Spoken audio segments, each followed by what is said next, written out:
Here I've changed the doors for 4-panel architrave, the doors with the moulding I made, and the feet, re-plasterboard in between, and we've obviously got this is all up to undercoat level now, so it's all got to be top coated. I had to do a lot of work on the stairs, as you can see, putting in new skirting around the bottom, trying to get over this rather interesting little step.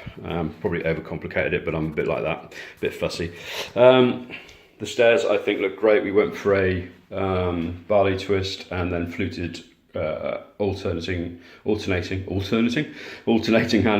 ballusters. And as you can see, I think the colour of the handrail is great, and the finish is really good. So what I did in the end with this was, I think it was a red mahogany base coat, which looks kind of fairly hideous on hemlock when you first put it on its own.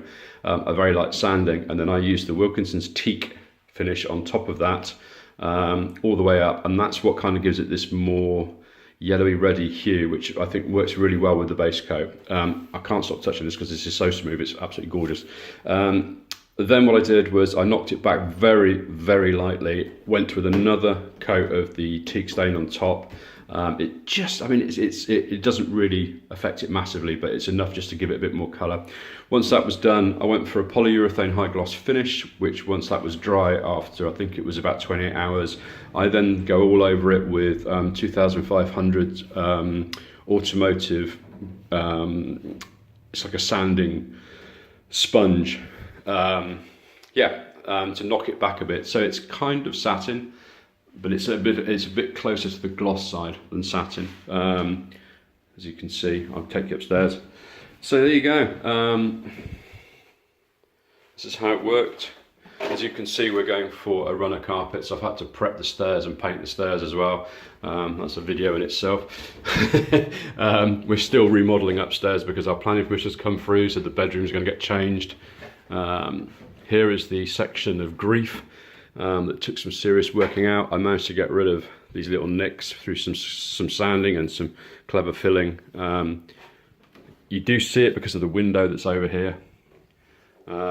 So it does show, and unfortunately when you stain it, it does show every crack and crevice. But it's actually smooth to the touch, so not really much more I could have done about it. However, the overall effect is lovely. As you can see, half newel against there, some new architrave. I didn't go with my own architrave up here.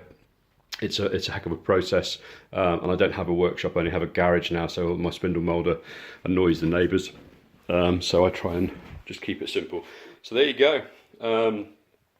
You see we're remodelling our bedroom now, but that's what it looks like on the landing,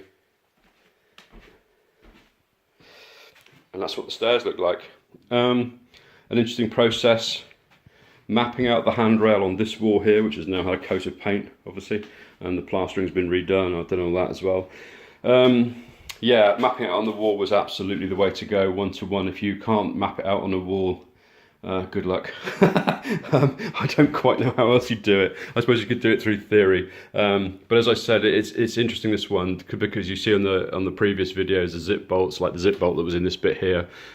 There's so little to work with on this particular case because of the fact, I don't know, maybe it's because of where the newel is or where the stairs are cut, I don't know. Like I say, it took a bit of thinking about, and a lot of, as I said, previous videos, it's a bit of a leap of faith. You've just got to get on and do it. Check, double check again before you cut anything, obviously. And a big shout out once again to Pear Stairs. Their service and the quality of their stuff is superb for the price. They really have been fantastic. There you go. So as you can see, I have an absolute truckload, because all of the woodwork in here is undercoated and not top coated. So I've got that door to do, I've got this door to do, I've got all this skirting to do, and then the mess, which is the kitchen, which is going to get extended hopefully next year. There you go. So you get an idea of the style, sort of clean, crisp, quite traditional, but with a kind of slight contemporary twist in that, you know, it looks pretty good. I think it looks great anyway. The door, I'm not too sure about. So there you go. Stairs are done.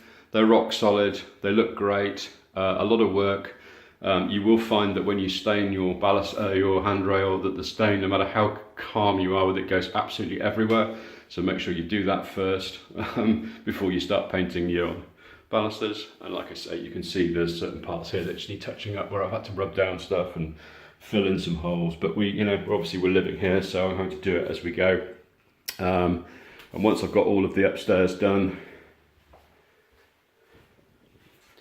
then as you can see up here, look, I'm still doing the skirting board around those corners, and I'm still putting feet on the architrave, but I'm just using standard OG up here. My daughter's messy room, typical teenagers.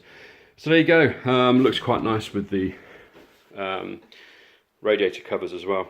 So these ones are just simple screw fix radiator covers, which I significantly reduced the depth of because they come in a massive. So I think I've almost got 2 out of 1. But there's only a single radiator behind there. Yeah, there you go. So I hope you like the videos. As I say, it's not a tutorial, it hasn't been a tutorial section.